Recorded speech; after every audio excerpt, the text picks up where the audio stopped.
in particular, we always see more participants added, especially once we get started. So look, we're already at 21 and I've only been talking for 30 seconds, but we'll go ahead and be mindful of time. And the good news is anybody who jumps in as I'm speaking isn't really gonna miss a whole lot. As soon as I finish up my part, I'll hand it over to my speakers who have a lot of exciting information to share regarding their program. So let's go ahead and officially get started. Thank you for joining us for another webinar as part of our multidisciplinary approaches to end homelessness. We thank you for joining us. Today's topic will feature various programs that support non-congregate shelter programs. We want to remind each of you that our goal is to continue having these webinars on a monthly basis. And again, we are very purposeful about making sure that we bring relevant topics to the table and provide a space where we can highlight local talent. There's a lot of state, national conferences, but I think one thing that we feel very, very proud of and accomplished is that we have some great experts here on a local level. There are some great programs here that are utilizing evidence-based models and regional practices that have really demonstrated some good outcomes. So not only have they helped a lot of people by quickly getting them off the streets into housing, but have truly resulted in long-term solutions. And that is truly important as we continue to work towards moving the needle and ending homelessness. So what do we got on the agenda for today? Lots of good speakers. We promised we wouldn't let you down. You'll be hearing first from CityNet, City Corona, and City of Riverside, a powerful trio who will be talking about, again, 3 different non-congregate sheltering models that are being used in those 2 cities. So we welcome that team who will be speaking to each of you here very, very shortly. Following them, we will have the Coachella Valley Association of Governments, or we know them as CVAG. Excited to have Tom Kirk, Director of CVAG, and Tom Cox, who has also been in the business for a very long time, and they will be highlighting their Crisis Stabilization Housing Program, or CSH.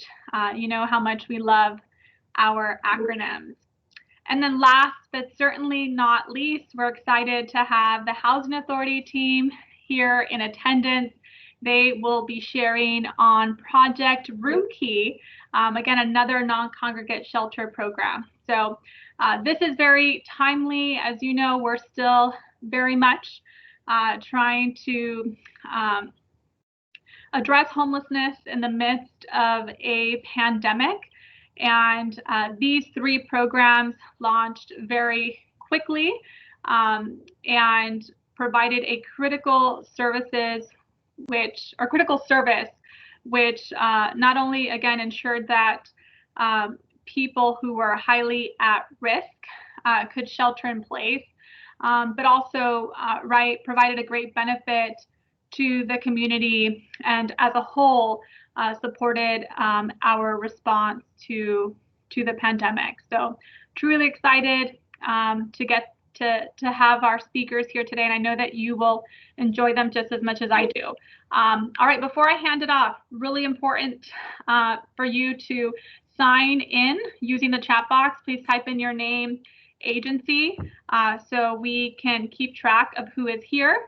We did leave some time at the very end for some Q&A, but we strongly want to encourage you to type in your questions into the chat box. So as the speakers are presenting and you have a question, type it in, and we encourage the speakers throughout their presentation to check the chat box, but both Melly and I we'll also do our best to reference any questions that may have been missed at the end of each presentation.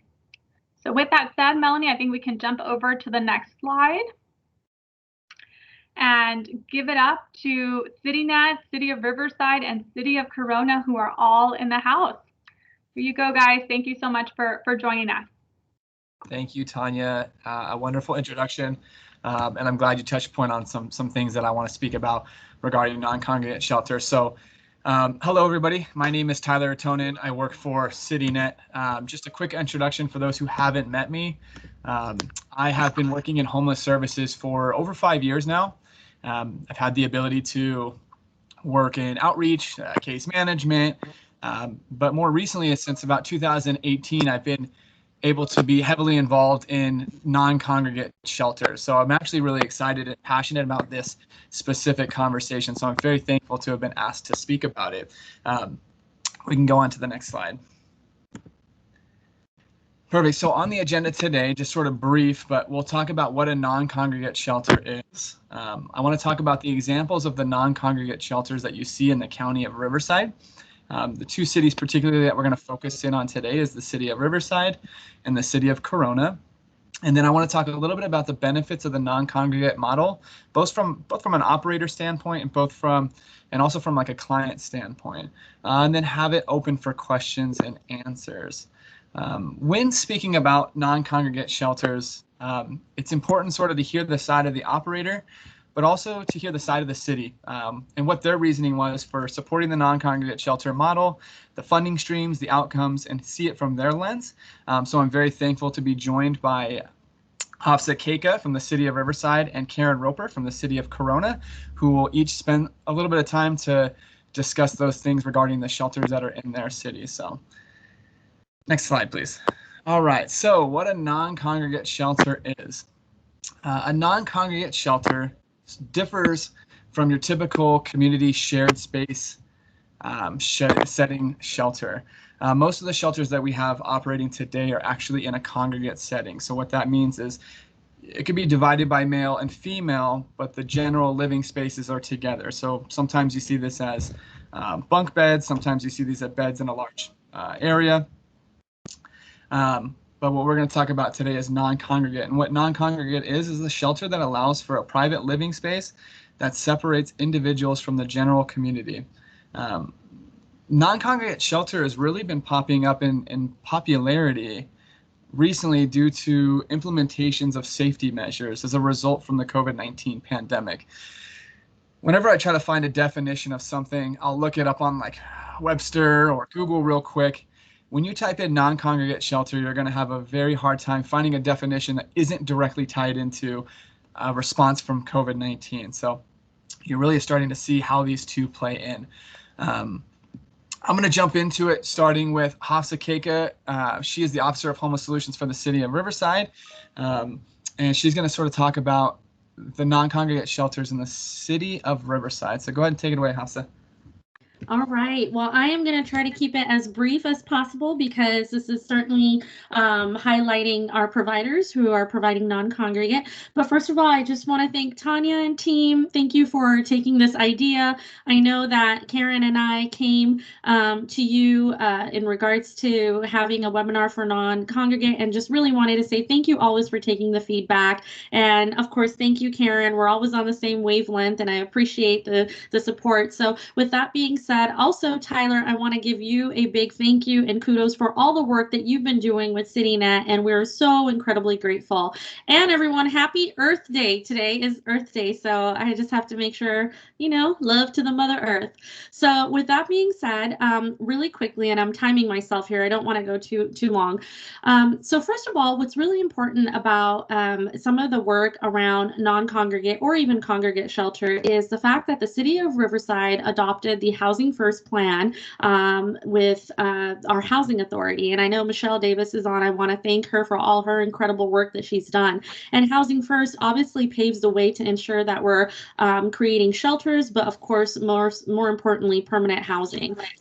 So in congruence with the Housing First plan, we were really able to expand and advocate for non-congregate shelter.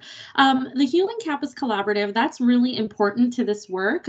We found that we were able to have our city council approve the pallet shelter in December of 2019 as part of a few proposals. That city council meeting went on till 1:30 a.m. in the morning as our council was deciding on what path they wanted to move forward. And not sure if our former mayor Rusty Bailey might be on this call and this webinar. Just a big kudos and thank you to him, because this was really concerning our pallet shelter, his advocacy in our community. And of course, just want to make sure I give that shout out. And so happy to say that council had approved it. And within 12 weeks later, we were able to put together the pallet shelter. It was a all hands on deck approach with several different departments within the city, and of course our operator, which is CityNet. So the reason I have the bullet of the state of California Big 13 cities is because that was an important funding source. We, as a Big 13 city in the state of California, with our current mayor and our former mayor advocacy, we are able to advocate for additional funding called Homeless Housing Assistance Prevention. And we received funding through the state of California for this pallet shelter. What the other important part is system of care. So one of the things that really worked well together around the puzzle of bringing all of this together is in November of 2019, we actually contracted an expanded outreach contract with CityNet to be able to have 2 outreach workers to accompany our public safety engagement team, as well as 2 McKinney-Vento family outreach workers. And so this really paved the way for CityNet to be able to establish a rapport and a relationship with the individuals experiencing homelessness in the city. We know from our last point in time count that we had over 500 individuals and sheltered, so it was really important to have a continuity of care. So outreach, shelter, and permanency. And permanency really, again, is we were also able to take to council funding strategy for tenant-based rental assistance. So in reference to the pallet shelters and of course the MAP home, which you've heard about, we were able to not only have outreach and shelter, but also a plan to exit into housing. And again, thank you to our housing authority and Michelle Davis on that. And so with that being said, almost at the 2-minute mark, 3 major non-congregate projects. We have our pallet shelters, which you can see right there, the little mini house. Very excited about that. I know, Tyler, you'll get more into it. We had the FEMA trailers last summer through being part of the Big 13 cities, and we were able to provide emergency quarantine for individuals who were project room key criteria, and then of course a MAP home. And I have some stats on the slide there, but I will hand it back over to Tyler as my 2 minutes are done. Thank you so much. Thank you, Hafsa. All right, let's jump into the next slide. All right, so I'm going to sort of read on script a little bit. I do get pretty excited about these. I'm very, so I may sort of jump off and talk a little bit off the script, but the Riverside Cabin Village Shelter, which is the pallets, these are exciting to talk about because they're so unique as a model of shelter. I'm going to sort of point you guys over to the photos first so that you can see what it looks like. But we have on our grounds 30 individual pallet shelters that are consisting of a section for males, we have a section for females, we have a section for couples, and we have a section for ADA units that are connected to restrooms that are ADA friendly, ramps to get in and out, and it's pet friendly. And so if you look at the second photo, you sort of get an idea of what these pallets look like on the inside. They're really unique. They come with air conditioning, heating system, lights, smoke detectors, and 2 individual beds with storage underneath and a front door. And a really unique shelter model that I'm excited to be a part of. So sort of bringing that mini home style into the shelter setting has been really, really beneficial for us. So where is it? It's located right now at 1990 Massachusetts Avenue. You guys are probably pretty familiar with Massachusetts Avenue in the city of Riverside. We're kind of tying it back to the Healing Campus Collaborative. We work in partnership with the city of Riverside's Access Center and Path of Life. We all sort of share that same parking lot, so it's really perfect for a continuum of care for the clients. We see a lot of the same clients. We're able to speak amongst each other and sort of provide that ongoing support for the clients that are in this area. What services do we provide? We have 3 meals a day that are provided to our guests, 24/7 on-site staff that consist of security, case management, and logistics coordinators that sort of help with the day-to-day operations. We have intensive case management team that provide wraparound services with a housing first approach. The clients are triaged, they're referred to appropriate housing opportunities depending on their unique needs. We also have vehicles attached to the shelter as well, so that we're able to assist with transportation needs, whether that be to Social Security, important doctor appointments, so on and so forth. So a really unique non-congregate shelter model. Right now it is operating where the males are in their own pods, the females are in their own pods. We do have a couple section, they do come in together.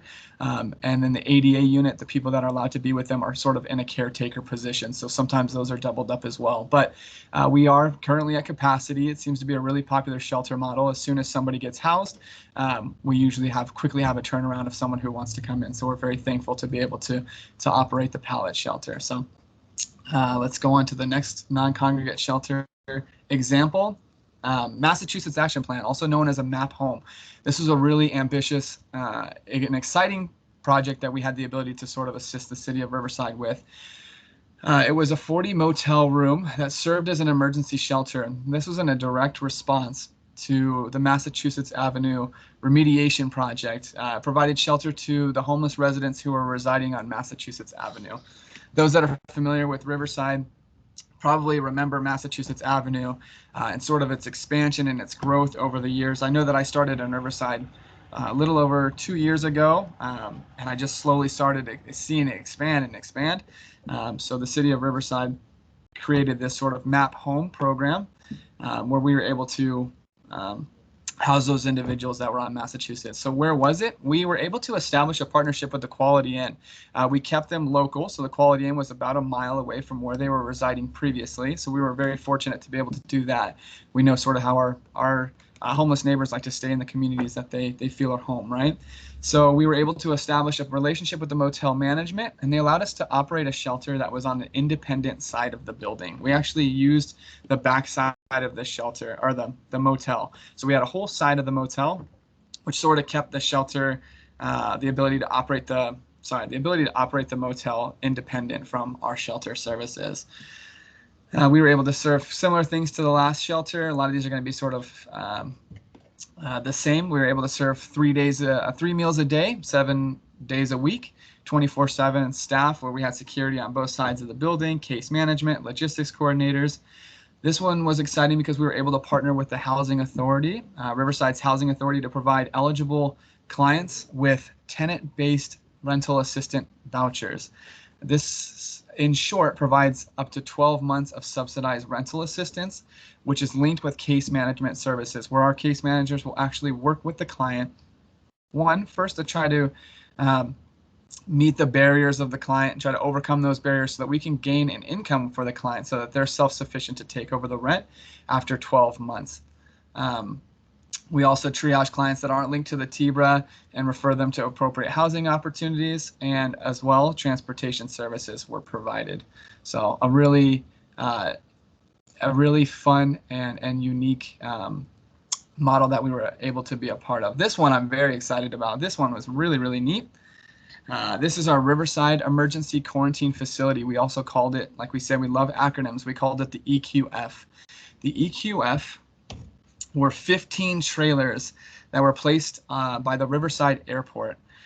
These trailers were very, very nice. I think any of us would see these trailers and would love to live. And when you think of like traveling the country and grabbing a trailer, these are the trailers you think of to sort of live in a luxurious sort of trailer lifestyle. When I saw these, I was very, very excited to be able to offer them as a shelter opportunity for our homeless clients. So these trailers, as you can see in the bottom photo in the upper left and in the upper right, you actually see Hafsa and our president of CityNet, Brad, sitting in one of the trailers. These trailers came with bathrooms, they came with showers, they came with toilets, kitchenettes, microwaves, little mini dinettes or kitchenettes, TVs, couches. I think even some of them have like fireplaces in them. We didn't operate them, but they had them. But a really unique shelter opportunity that we were able to be involved in. This started in May 2020, and as you can sort of timeline together, this was in a response to the COVID-19 pandemic. We were able to operate that until the end of July 2020, and it served as a shelter to our most vulnerable and high-risk individuals that were during the COVID-19 pandemic. These qualifications were set by the CDC, so we followed CDC guidelines in order to make sure that we were taking our vulnerable clients who were at high risk during the pandemic and giving them a safer alternative for shelter. As we know, and as I'll sort of mention later on, congregate shelter settings can be sort of a spreading ground for infectious diseases during this time. So being able to get them into their independent living spaces was important to us. And then the services that are provided, very similar to the other ones, case management. We were able to give them meals every single day. We brought those meals to their trailer specifically to make sure that they were able to stay within their home. And transportation services. The transportation wasn't as loose as some of our other shelters because the idea of the shelter was to maintain the protection of the clients. So we were able to assist them to medical, transport, things along those lines, but a lot of services were provided on site to make sure that they felt comfortable where they were. So food, laundry, everything we were able to do on site or with our staff. So a really unique shelter opportunity. I hope one day we get to bring this back, but on to the next. Next slide, please. All right, perfect. So I'm going to introduce Karen Roper. She's the Homeless Solutions Manager for the City of Corona to sort of give an overview on the city scope, the wonderful comprehensive homeless strategic plan, and take it away, Karen. It's all yours. Good morning, everybody. I consistent with Hoff's goal, I want to be short and sweet because really the superstars here today are the providers, and we just feel completely blessed to have a partner like CityNet. They are rock stars, and I'm going to tell you the reason why we feel that way. I started with the City of Corona in November of 2019, and at the time that I started, CityNet was on contract with us to do outreach and engagement. We didn't have any shelter resources. We were buying beds at the Path of Life, 5 beds to provide shelter resources. But we knew we wanted to develop a comprehensive strategic plan so that we could look at all the needs, the resources, and then figure out how we could bring everything together to do a better job addressing homelessness from like a systems-oriented approach. Well, what happened is we had just started the community engagement process when January came around. The weather was really bad. And the city, if you don't know this already, the City of Corona at the time had a shelter. We own it. It was formerly used by the Corona Norco Rescue Mission. And when the rescue mission decided to not provide services in the city anymore, it gave us an opportunity to see how we could utilize that asset to serve our homeless population. And so initially, our council members were hoping that we could quickly open it up for inclement weather because the weather was really bad in January. Well, it was an older building. There were roof leaks. There was mold. There were structural issues. It was not safe to be used as a shelter. And so our council members said we need to try to figure something out. And we were fortunate that we had a partner like CityNet who has vast experience in developing and deploying motel shelter programs. And whether you are a nonprofit or a city that is listening, the one thing that I want to emphasize to you is that if you have the right provider and you don't have an existing shelter or a site, you can quickly launch emergency shelter by using motels if you have the right operator. And so literally, I am not kidding you, in 2 weeks, we fleshed out the whole scope of work for the motel program. and were able to get it approved. We started out with just $100,000. It was an inclement weather program, and it was only going to be for 3 months. So you figure that was January. What happened in March, everybody? Anybody know what happened in March of 2020? This interesting pandemic hit us, COVID-19, and we realized that we needed to keep the shelter open. And so we had support from our council to add more money to keep it open, because we still hadn't completed our strategic plan and we weren't sure what we were going to be doing with the old shelter.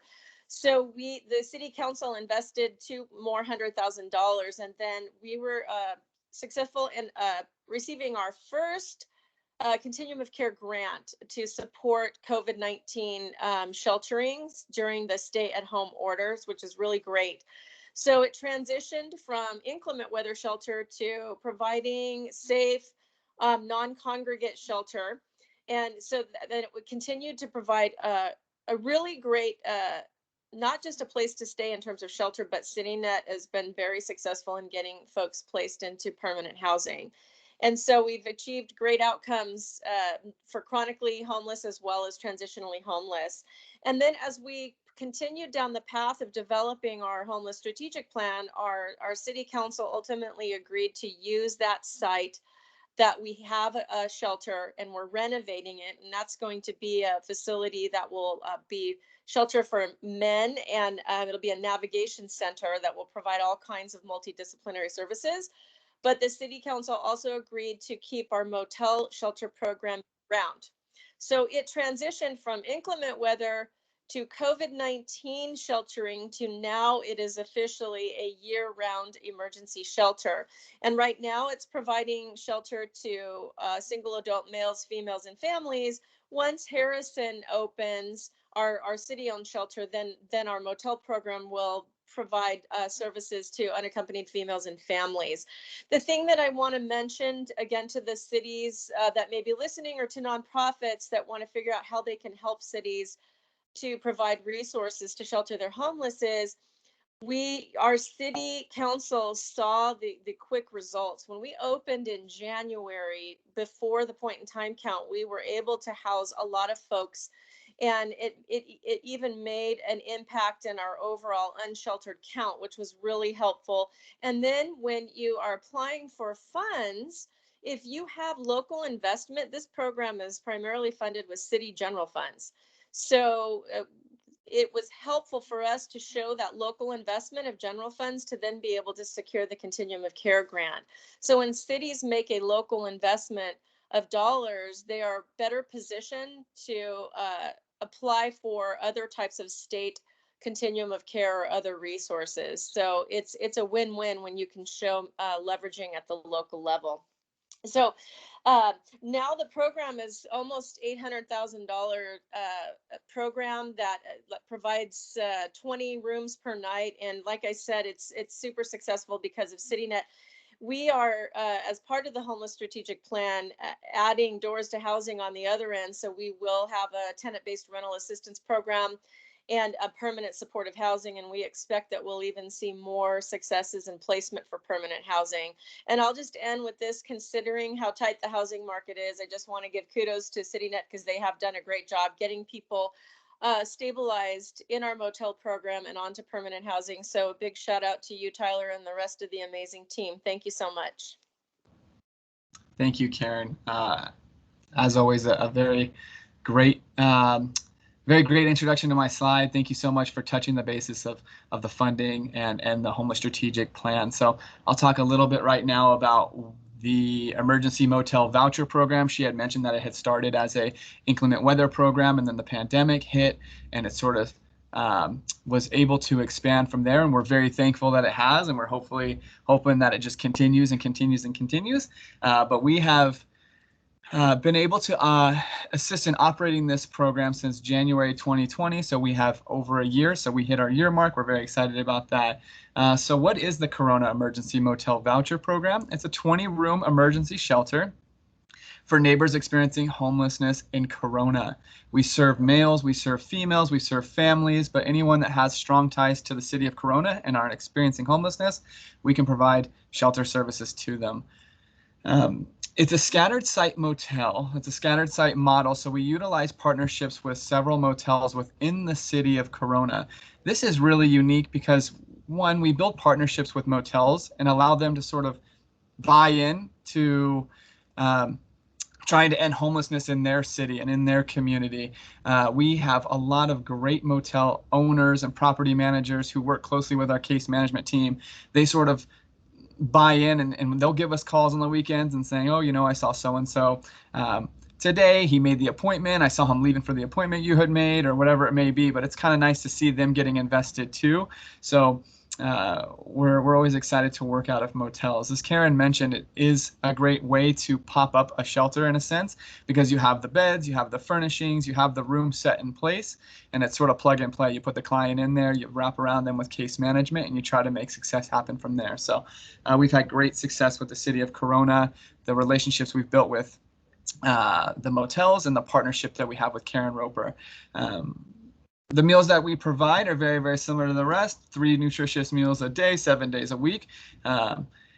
We have intensive case management, wraparound services, and we also have transportation as well. So we will actually go visit clients. You're going to hear a lot about this with Project Room Key too, because they use the shelter model as well. But we'll actually have case managers visiting the clients at their doors, in their homes, in their shelter, several times a week. So it's a great opportunity to make them feel comfortable where they are, to sort of work on a housing plan. So we're very, very excited of the success we've been able to achieve with the Corona Emergency Motel Voucher Program, with the strong backing for the city and the community.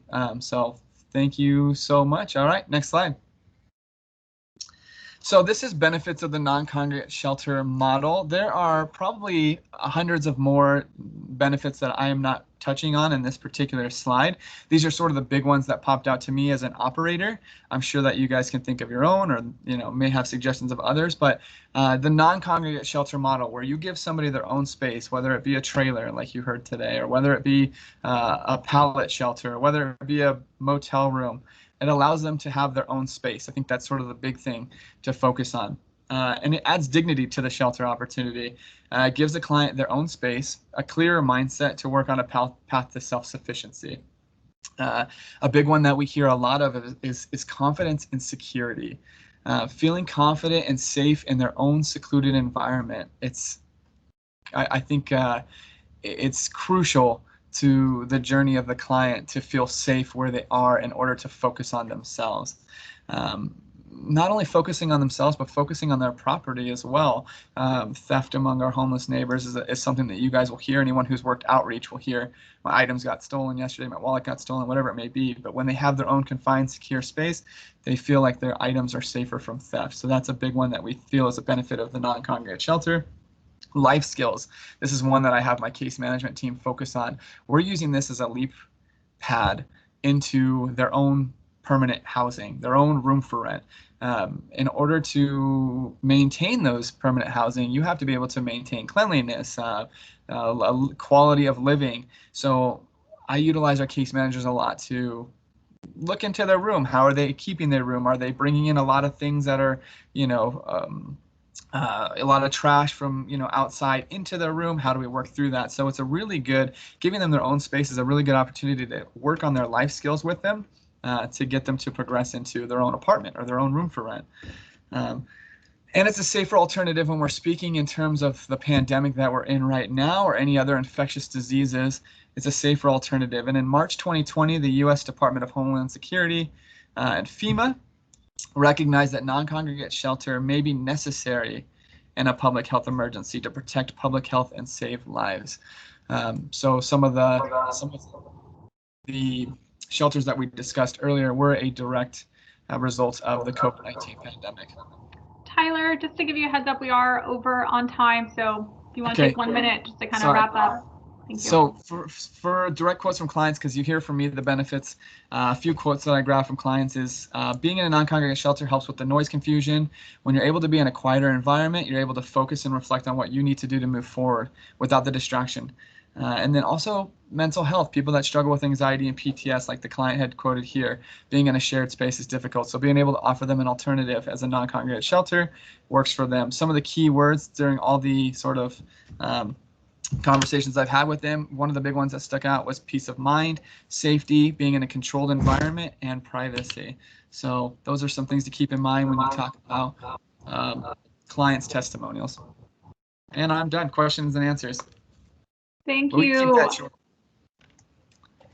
Thank you so much. Thank you. Great job, CityNet and partners. Because of time, we are going to be jumping over to hear from our next speaker. The good news is I don't see any questions in the chat box, but again, we may have some time at the end to answer those. So quickly, let me hand this over now to the Coachella Valley Association of Governments, who's going to be talking about their crisis stabilization housing program. We have Tom Kirk, director, and Tom Cox, program manager, on the line. So I'll go ahead and hand the mic off to you, sirs. Thank you so much for joining us.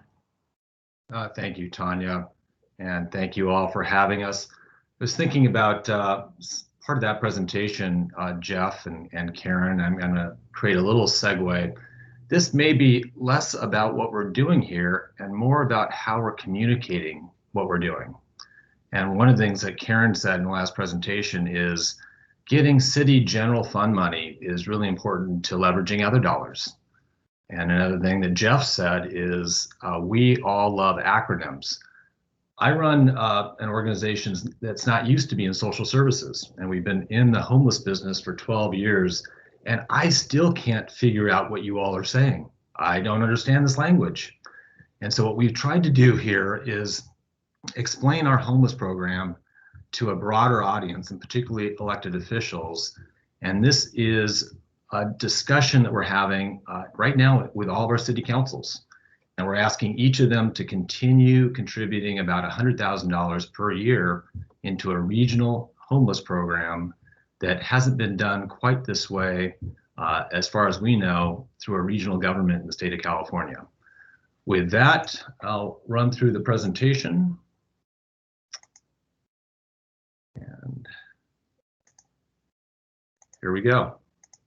I'm going to give you a little background on our Housing First program and how we've kickstarted something called CV200, talk about how our program relates to what you might call congregate housing solutions, and where we're headed next. First, where do we come from? About 12, 13 years ago, there's a lot of focus on moving some of the services away from Indio. All of our shelters are in the Indio area, adjacent to Coachella.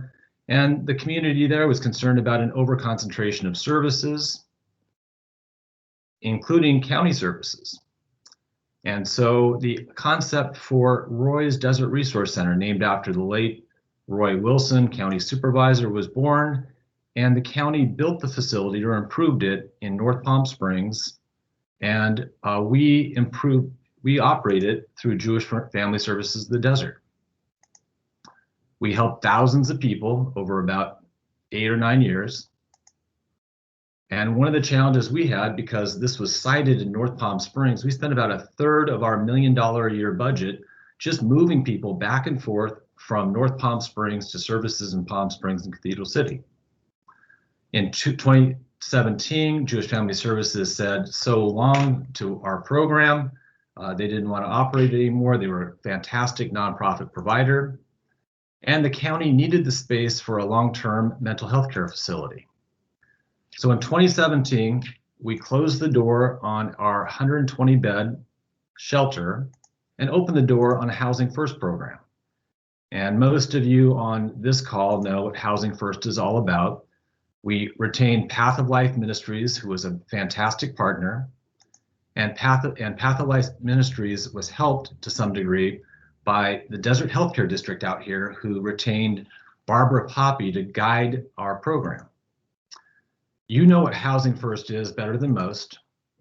It's whether you're a chronically homeless person, new on the streets because of a health issue, or you lost your job, or a family in need. And Jeff relayed the importance of providing dignity to people. Well, that's what Housing First is all about in many ways. put a roof over somebody's head, and then, of course, have wraparound services, job placement, or helping them with social services, addressing drug and alcohol abuse, addressing their mental health needs, or even addressing their criminal background and working with the justice system. So at Roy's, that shelter that we'd operated for 8 or 9 years, we kind of did the opposite. If you had a drug or alcohol problem that was obvious, we didn't let you in the door. If you had a major mental health issue, we certainly didn't let you in the door. If you had a violent past, of course not. We wouldn't let you in the door.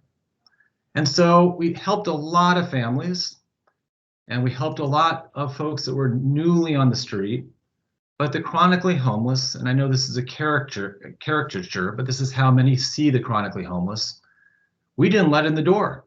And frankly, a lot of the chronically homeless, those people on the street, sometimes with a shopping cart, sometimes with pets, sometimes with major mental health issues or drug issues, even if we let them in the door, when you approach them, they don't want to be in a congregate care facility.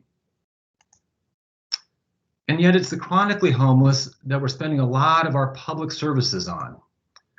They are obviously clogging our emergency rooms. They're the ones that we're getting complaints from commercial areas. They're the ones that we hear from our elected officials. This is a city council person in Cathedral City. And so we kickstarted something called CV200. And we did that January 1st of this year. We hired Tom Cox, who's on this call with me, to identify what we thought would be the 100 people we wanted to help off the streets, chronically homeless people in the Coachella Valley. It ended up being 200 people. We created this list January 1st. We worked with sheriff's deputies, police departments, and city managers to identify the 200 people we want to work with this year and help get them help and off the street. We started with that list of a 200 by name list. We hired 3 additional staff, and I'll show you the results after 40 days. Soon enough, I'll show you the results after 90 days. We characterize the results in 2 ways. One is through rapid resolution. And through rapid resolution, where we help people out with relatively simple problems and a little bit of money, we've been able to get 3 people off our list of 200 off the streets and into permanent housing. Tom Cox, can you share this story? Yeah, this is P. She was on the CV200 list. She was living in her car for 3 years until it was repossessed. P was unable to make the payments because she was on a fixed income. We used a rapid resolution unit, and funding was used to get her car back, pay for a deposit, and her first month's rent for her own senior low-income apartment. Thanks, Tom. Crisis stabilization units, and I hate the name, but they're essentially apartments, small apartments throughout our community. And again, in the presentation before, you heard the benefit of non-congregate units, much like these. We've used these to temporarily house people, and we house them for 60 to 90 days while we work with them on those other issues, the wraparound services and finding permanent placement.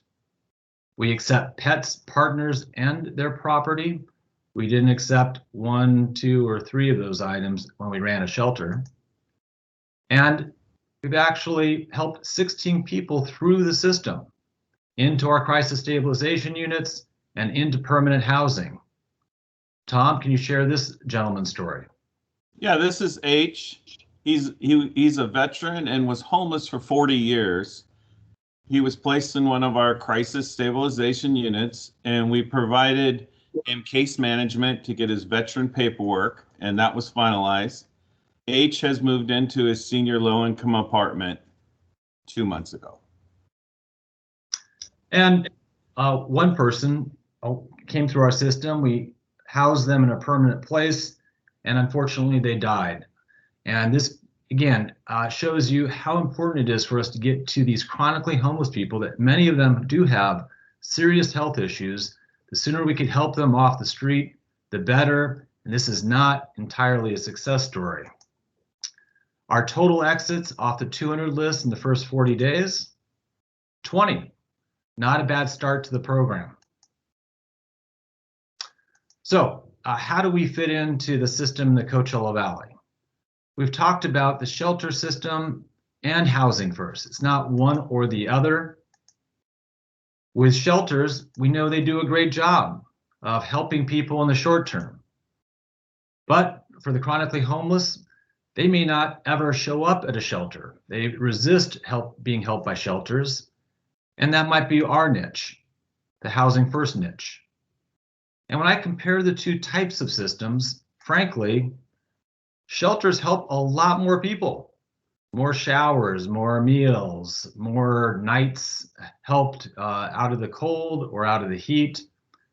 Housing first is a very focused effort, at least in the Coachella Valley it is. And frankly, our budget is modest compared to operating major shelter systems. And our cost per client is higher. And of course, this is a presentation I'm giving to the city councils and letting them know that it is expensive to help the chronically homeless off the street. But I like to remind them that it's not just about the direct cost, there's an indirect cost of leaving them on the street. These frequent flyers, the people that are in the emergency rooms, the people who are in the back of squad cars, cost a lot to society.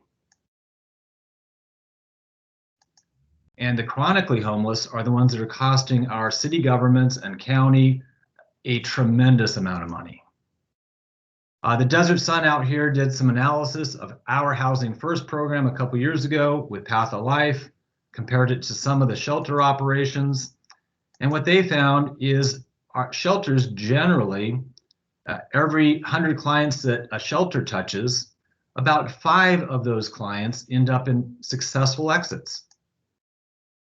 With Housing First, despite its, again, high cost per person, about 67% of those touched end up in permanent housing.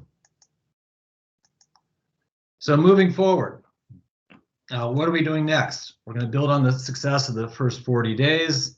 I apologize, this is dated February 11th. We're updating all of our analysis as we speak. Every time somebody moves out of one of our apartments or stabilization units, we put somebody into it. We actually have a few units set aside for those that are not on the original list, but people that emerge out of encampments or underpasses that have been perhaps chronically homeless for years out here and just weren't on anybody's radar. Tom, can you share this gentleman's story? Yeah, this is M.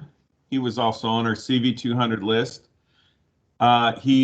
Until yesterday, he was in our crisis stabilization unit, but he moved into his permanent apartment yesterday. We did this with the help of Palm Desert Deputy Nelson and Alex and Donna from H Hope. M received intensive case management while in the unit, and I'd just like to thank our partnership with the county, the Housing Authority, H Hope, Behavioral Health, because we were able to get M all the services that he needed, and he is in permanent housing. And we had our CVAG homelessness committee meeting yesterday where we updated folks even since February 11th. And we're actually sharing with them not just these success stories, but our failures. And when I say our failures, they're really our clients' failures. We bring them into our crisis stabilization unit. We give them every opportunity over 60 or 90 days, and many of them choose to go back on the street. Unfortunately, I shouldn't say many, well, I should say fortunately many, not many. So far, 6 have ended up back on the street in the first 90 days. Tom, what's the story here? This is a couple that was homeless in Indio. Our case management team both helped them both get jobs.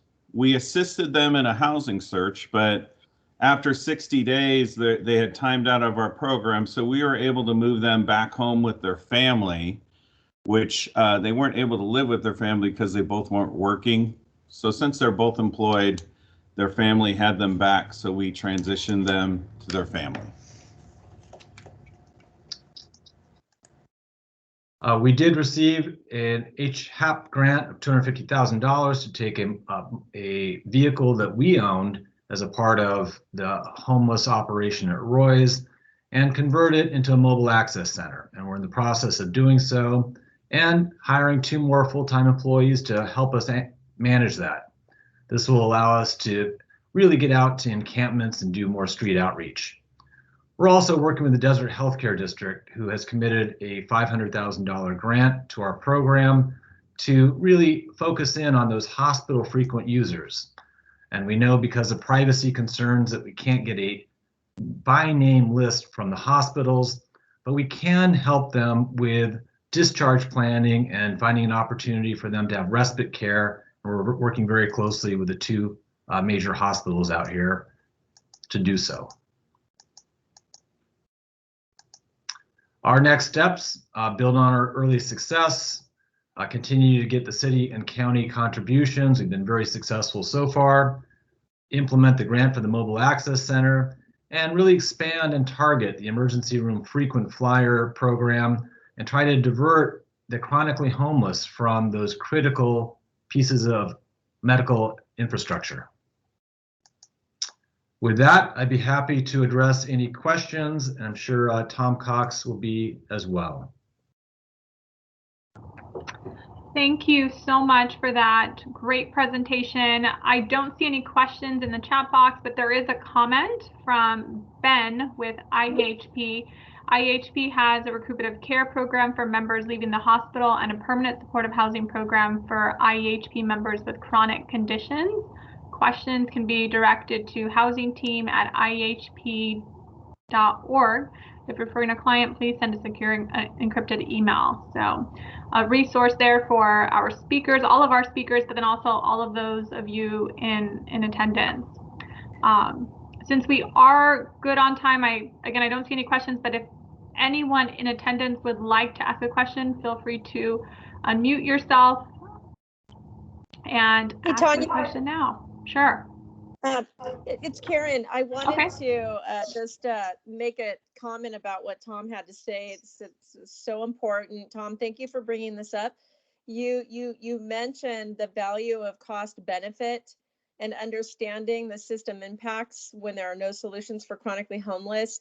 And that is a really important way to engage local government. And just so that you know, Tom, when we developed a strategic plan, we did analysis on costs to the police department, the fire department, parks department, library, and it was millions and millions of dollars in cost impacts for no solutions.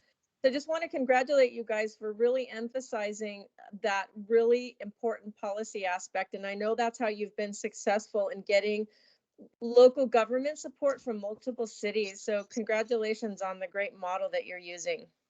Well, Karen, thank you. And it's testament to the team here. What would be useful for me, Karen, if you could pass that information along. At the end of this year, I'm going to be very frank with our elected officials about how expensive this is per client. But I also want to be very frank with them about what we expect the savings to them are. And it's obviously an estimate, but any information you have would be very useful.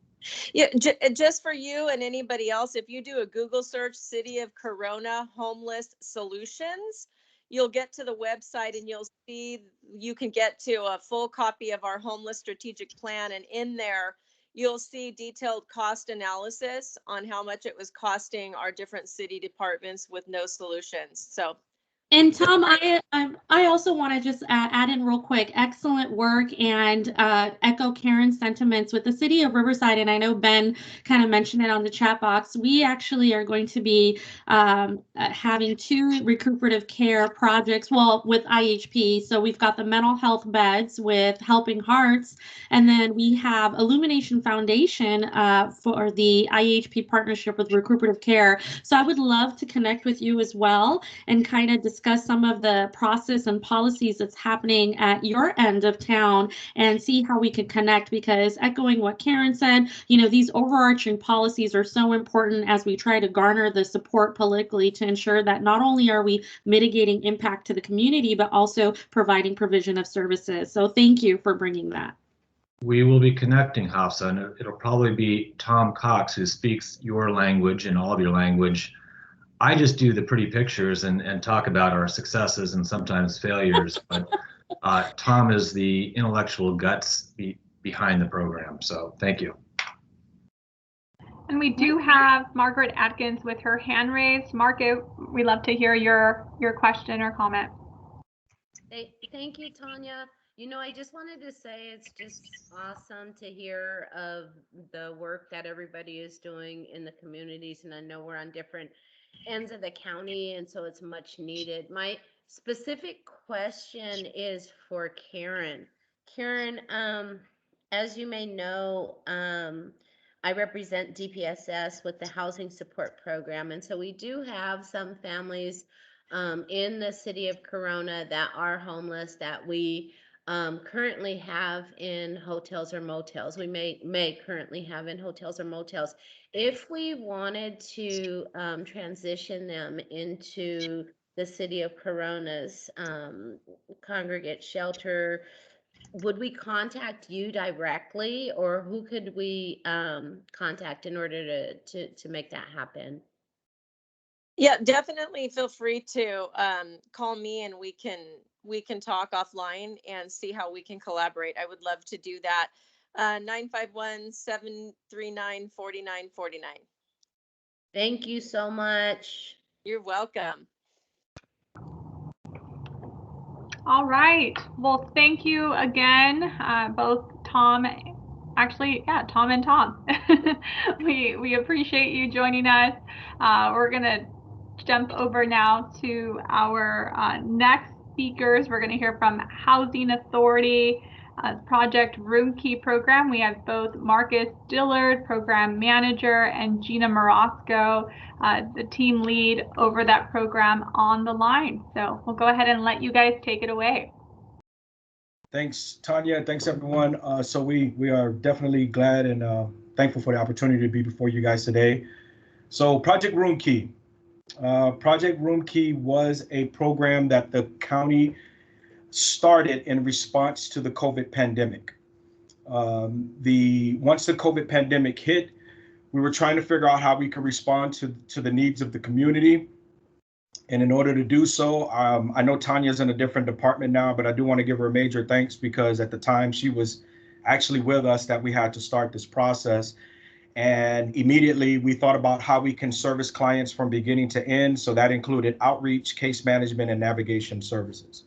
So in a quick overview, when we discussed Project Room Key, I'm glad it fell where it did, because we had the individuals present before us that spoke to case management. We also had them speak to the barriers and the advantages of non-congregate shelter, the barriers for the clients, and then also the impact on the different agencies and the cities. So Project Room Key came into effect in response to the COVID-19 pandemic. And what we did was we used this as a goal of transitioning or quarantining individuals from at the risk of getting exposed to COVID, but at the same time, we incorporated supportive services and navigation services for the clients. On the slides that we presented in this presentation, there's a lot of information. We've given that mostly for you guys. I'm going to touch on certain things to give opportunity for questions at the end, because there's no way in the world we can put everything on these slides. Just a quick overview for Project Room Key. To date, we've housed 373 individuals. We have currently 252 individuals in Project Room Key. We've serviced over 900 individuals with Project Room Key. Project Room Key did not shy away from the hard to serve clients. I think at one point we were in the river bottom, probably for the first 2 or 3 weeks.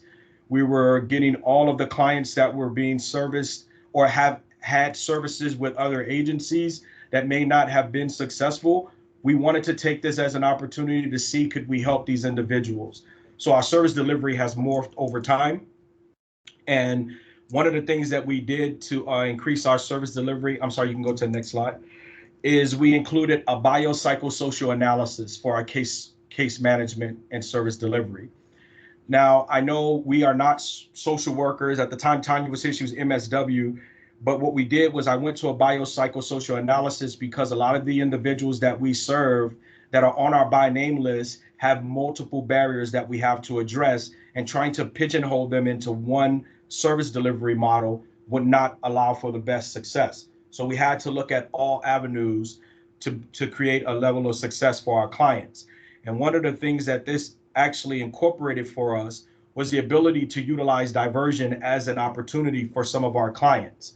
So when we brought them in the program, you'll see when you see us do our placements, you'll see the individuals' numbers that are placed into housing, but you'll also see those individuals that were reunited with family members, because we had to explore this opportunity for the clients because we didn't have enough units to put everyone in. And if this was something we could secure, it is still a safe and stable potential resource for the clients. Please go to the next one.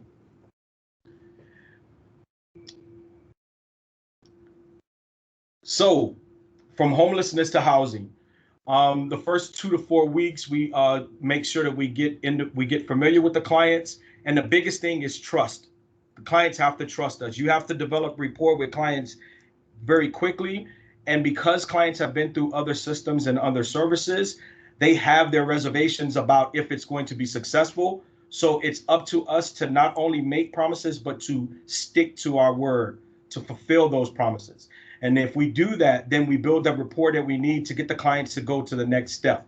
Now, in our service delivery model, when we started out, we did not have this as our goal, but now our goal is to get everything done in the first 90 days. Now, we know that this won't fit every client, but what we do want to do is make sure clients are doc ready, make sure clients have individualized service plans, and make sure clients are connected to the services that they need. And this is where the community came into to be a great resource for us. We had behavioral health, we had the different cities that helped us out.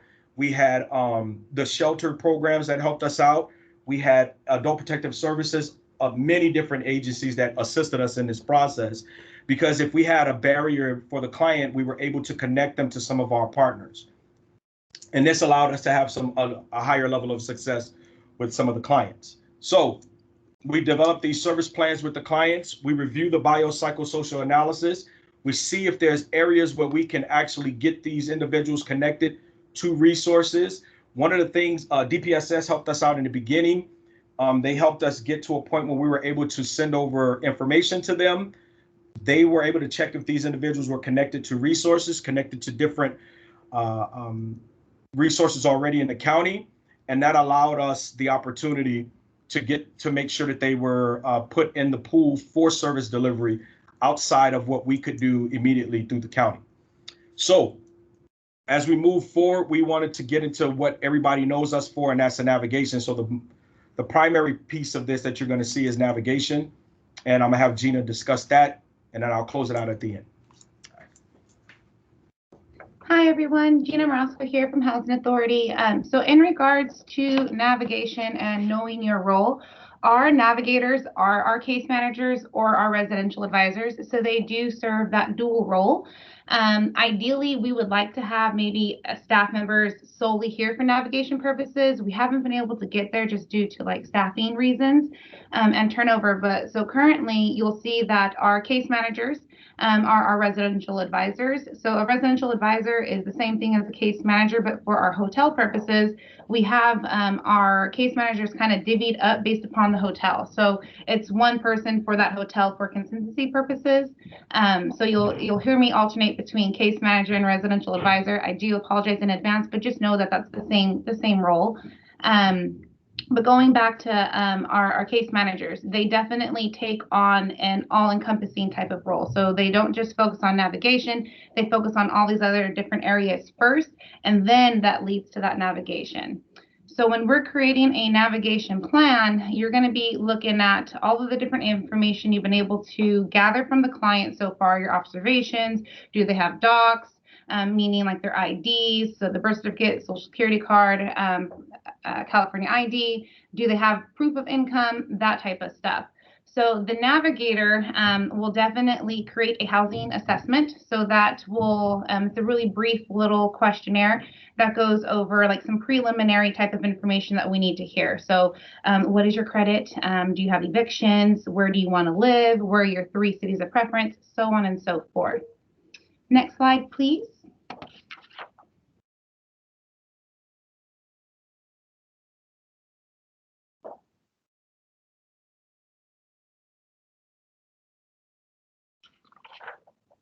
Next slide again, I'm sorry.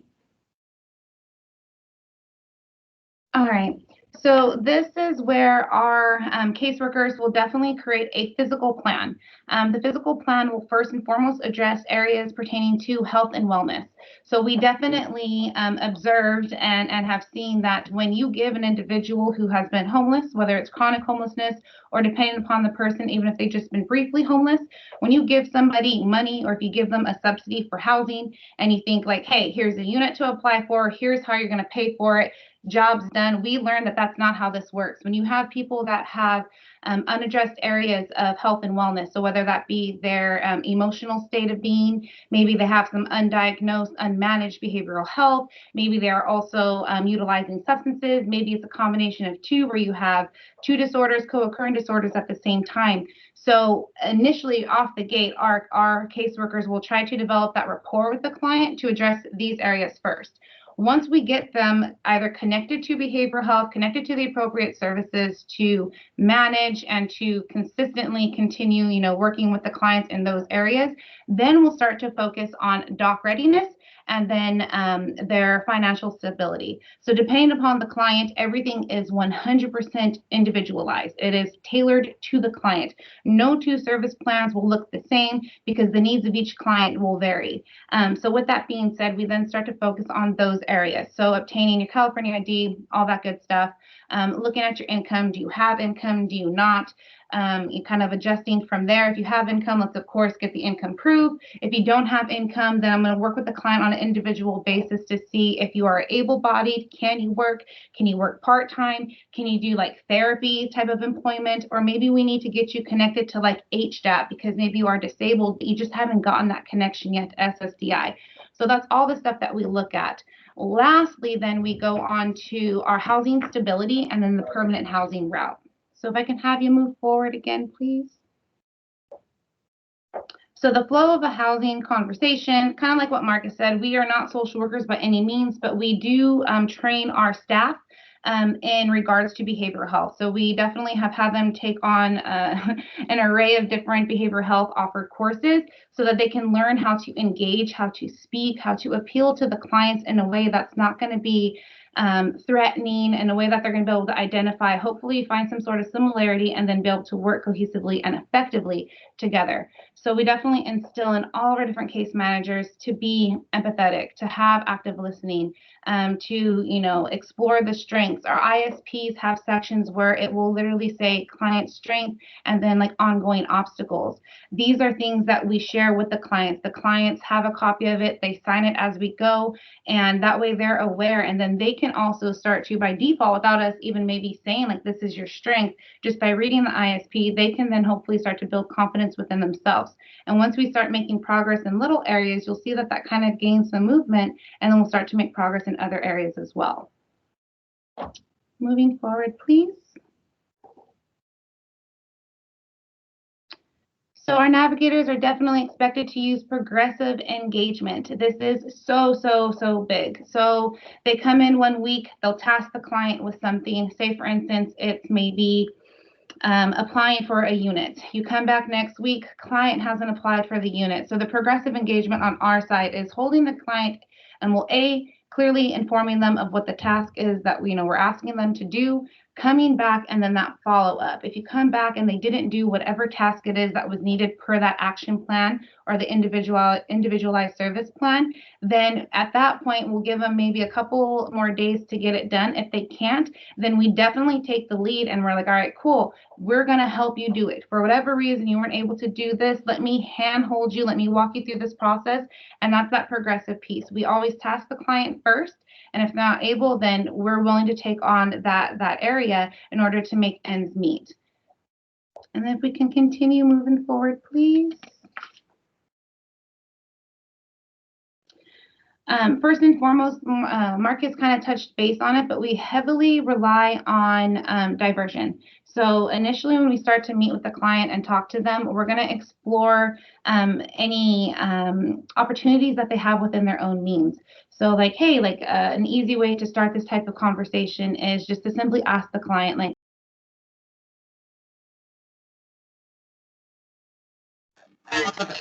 that whole deal. Once you're able to, ask that client and then listen, we develop from there. So then we will explore trying to do family reunification. We have cards here that our case managers will bring to the clients. That way they can write cards to their loved ones. They can try to strengthen those relationships. Just let them know, like, hey, like, I'm alive, I'm safe. So that way we can try to explore those areas first. If ultimately the client doesn't have any salvageable relationships that we can, get them reconnected to, then we'll definitely start focusing on our methods of getting them into housing and what that's going to look like. So navigators will develop what we call a housing stability plan. This housing stability plan, it looks at, again, an array of different things here. So we'll often start talking to the client about like their different barriers. So at this point, we've identified what their health and wellness barriers are. So now we're talking about barriers specific to the eviction, specific to, like that poor credit, no credit, that type of deal. And we try to do this within like the first or second week of engagement, because if we identify that a client has no credit or poor credit, we're going to help them sign up for a secured credit card. That way, throughout these 90 days of them being on program, we can hopefully start to rebuild their credit. If it's an eviction, sometimes finding out the information in regards to those evictions is pretty lengthy. So we like to find out that first. That way, if a person has one eviction and it was recent, then what we're going to do is this. We're going to try to figure out where that eviction occurred, how much is owed. Because if we get an owner that is willing to work with the client who has an eviction, say, for instance, they apply for a unit and then they're denied. We find out they're denied because they have an eviction. Well, there is a small window of time that we're able to go back in and kind of like object, if you will, to that decision of denying the client that unit. Once we come in and object, we'll ask them, hey, are you willing to work with this client if we pay the eviction? If we have an owner that's willing to work with us in that contingency, then we have a set of funds. If not, we have another resource that we've been working with that is willing and that is able to pay those eviction costs, to pay those debts owed, to pay the unpaid utility, whatever it is. That way we can try to ultimately get them into housing. But again, all of this stuff is done pretty much within like the second to third week. That way we have time to explore and strengthen these areas as our time goes with the clients being on program. If you could move forward one more time, please. So our low barrier clients, you guys are all in the homeless world, so you understand when I'm talking about a low barrier client, someone who's maybe high functioning, has income, maybe doesn't have evictions, has some credit, but it's not poor credit. Those clients, we're of course going to try to bring in the diversion method. So that way, we can have them become self-sufficient on their own without a program subsidy. So we of course recommend like moving into like doubled up situations, apply for affordable housing, maybe some like short-term waitlist project-based housing, of course, having them sign on for or apply to our project-based sites offered through Housing Authority and Section 8.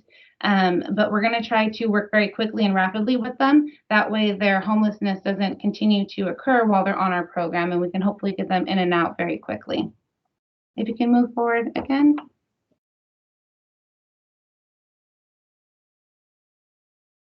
We've already kind of touched base on this, and I want to make sure we're still making adequate movement through the navigation piece so that Marcus can talk about self-care. So I'll touch pretty lightly on this one, but again, going back to barriers, identifying these potential barriers to obtain housing early on. Once we identify the barriers, we then will do like a match, if you will. So based upon the client's ability to take care of themselves, earn income, all of that, we'll then match them to the different types of funding streams that we're going to need to resolve their homelessness. So whether that be rapid rehousing through like ESG or like CDBG funds, or maybe it's getting them again on that Section 8 wait list and then trying to prioritize them for Section 8 through our Project Room Key preference. The household needs, so we definitely will be looking at the needed supports, of course, their mental health, physical health. And then Marcus had touched base on this early on. When the clients do initially get onto program, DPSS will screen them for Medi-Cal, food stamps, and cash aid. So we know immediately at the start of the program whether or not they had these. And we keep track of that. And then once they get connected to Medi-Cal or food stamps, if they weren't previously, we keep track of that as well for funding purposes. but that's what we do. So we definitely make sure that each one of our clients at the very basic is connected to Medicaid, Medi-Cal, IHP, and then food stamps. If they have minor children in the household and they're eligible, then we'll definitely try to get them connected to cash aid as well.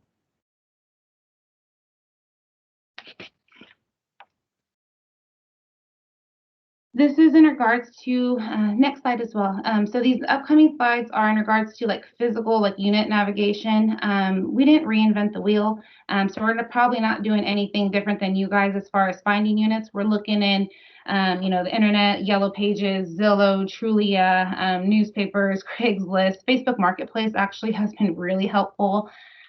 So we're looking everywhere. But one of the things I think that we do a little bit differently, maybe, is that we definitely empower and encourage our case managers or residential advisors to build their own landlord toolbox, if you will. So we highly, highly pressure them to continue to make good contacts with landlords, to not promise anything that you cannot deliver, to just try to network as best as possible. So that way, when an owner has 10 vacancies, 5 vacancies, they're not just giving us 1 or 2, they're giving us all of the vacancies, because they know that we have clients that, we can put into their units very quickly. And then in regards to that as well, we definitely do matching with the landlords as well. So if we know a landlord is maybe someone who's more pickier, if you will, then we'll definitely do our best to match a client as far as stability, if you will, to that landlord. That way we do not ruin that relationship and we can continue working with them in a positive manner.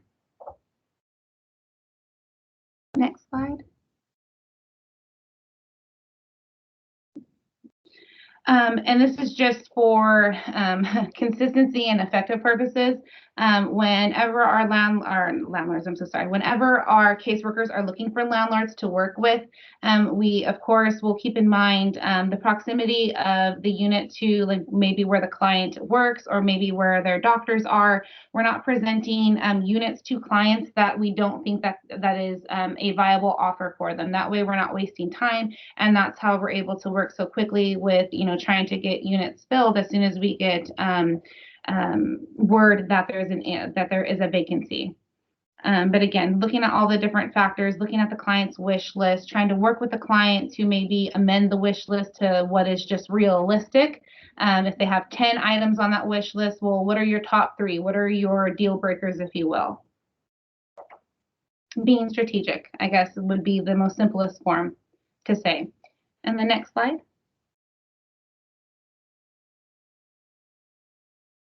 Shared housing, of course, is always an option that we try to push right out the door. Just for those individuals who work with Section 8 or who work with permanent housing, permanent housing through the Housing Authority. Just so you all know, shared housing, if a person has a Section 8 voucher, not everyone is eligible for shared housing under Section 8. Only those who have a verifiable and permanent disability. So I just want to put that out there, because often someone will get a Section 8 voucher and the quick fix is, hey, well, we found a room for rent, can we put them into shared housing? I just want to let you all know that if you do work with a program that's through Section 8, just know that your client would not be eligible for shared housing unless they definitely meet that permanent disability, and that would definitely have to be verified by a doctor, and then of course we're government, so there's going to be a paperwork process that's going to go along with that. A cool thing that we're doing right now for our clients that are like high barrier. So they have high barrier, but high functioning. So they are able-bodied, but they're high barrier in the sense that they have like the worst credit, no credit, or maybe multiple evictions, or maybe they now have like felonies or something like that. We do have mobile homes, and Marcus has been working out a deal with Parks and Rec. So we're able to take those clients who have maybe also been on program for the longest, because we've exhausted all these different options as far as trying to pursue or find and locate housing for them. We're now going to be utilizing the mobile homes. So we're able to put the clients in the mobile homes at these different sites on the contingency that they help us, or they help the parks keep the parks clean. So it's kind of like a work and then you get housing type of deal. So that's a really creative thing that we recently just started getting movement on. And that's, of course, going to help us work and house our highest barrier clients. So it's really exciting. Next slide. The checklist, this is just typical stuff. Make sure your client has IDs, social security cards, income, assets, proof of all of this stuff, money for the credit check, money for the background fee, all of that when searching for housing. That's like the last little checklist right before you make your navigation appointment. You want to make sure you have all of this stuff on file. And then I think from here, I'm going to go ahead and hand it over to Mr. Dillard so he can go ahead and talk about our aftercare before we look at questions. So lastly, I just wanted to say that we wanted to give a big thanks to our executive leadership team that allowed us to utilize Section 8 vouchers as an avenue and a means of getting individuals housed. But what we did learn in this process is that Section 8 vouchers is not an end-all or guaranteed success story for everyone. So we put these pretty slides together and we put these pretty presentations together, and everything sounds great. But there are some things that you have to do along the way, that because you're going to run into some serious obstacles and barriers with the clients, and there are some very difficult conversations that you have to have with the clients. I like to, in my presentation, give the full scope and make sure people understand that it doesn't just flow cleanly. And I'm sure individuals that work in this field understand that. So there are some very tough clients we have to have with conversations we have to have with clients in order to get them on track towards housing. And if you are not prepared to have those conversations, it's going to actually hinder your success. When you're hands off from the clients and not very direct and giving them goals and giving them streamlined processes to follow, it does hinder your process. I am just one that is very direct, so it doesn't help, it doesn't hurt me at all having those conversations, but I know everyone doesn't like having those conversations. I just think you have to be very direct with clients in order to help them be successful. So I just wanted to make sure I add that. Thank you guys for the opportunity. Carrie Harmon, Heidi Marshall, Mike Walsh have all been very supportive of this process. So I definitely want to make sure I give them their kudos for the support they've given us thus far. And thank you all that have supported Project Room Key through this process, because it's only because of you that we've been able to be successful. And this project and program is not about just housing people. It's actually about changing lives. All right. Thank you, guys. Awesome. Thank you guys so much for joining us and all the great work that you're doing to support people through Project Room Key. I think all of us in attendance can agree that there is good work happening, and it's, again, not only work that feels good, but is producing really, really good results. I love that the emphasis here was really across all three different presentations was really on relying heavily on collaborations with other jurisdictions, community partners, to help the individual. So that saying, it takes a village, was truly felt across all three presentations. And I think what we should feel most proud of is that emergency shelter and sort of our practice has definitely evolved over time. When I remember sitting in on webinars that spoke to emergency shelter, 3-4 years ago, there was really an emphasis on just, getting people connected to a bed and ensuring that they had access to critical, essential services such as meals and showers, which are, again, very, very critical. But I love that across all three programs, there was truly a focus on making sure that it didn't end there, that really emergency shelter today in Riverside County is about bridging people to permanent housing. And I think we should feel very, very good about that. Again, we want to make sure that we fund programs, we support programs, we implement programs, we directly support clients who will have exits out of homelessness. So major kudos to the team. We know that it takes a lot of work, and servicing one client at times can mean servicing them for an entire day or 2 days in a row in a week, just to help them get settled in their new housing unit, enroll for whether it's Medi-Cal benefits or other cash benefits that they need. So housing and supportive services was definitely highlighted here today. Checking the chat box here just because we do have 5 more minutes before we call it a wrap, but it looks like everyone is getting major kudos all around for a well job done. Looks like we're inspiring some good work and some advocacy in some other cities, which is exactly what we want to happen. So with that, we'll go ahead and wrap up, and I'll just remind you that all of the presentation material from today will be available on our website. We've included a link in the chat box, and so you'll have access to both the PowerPoint and again the recording. If you'd like to speak at a future webinar series, we'd love to hear from you. Send us an email at coc@rivco.org. Again, coc@rivco.org. Thank you all for inspiring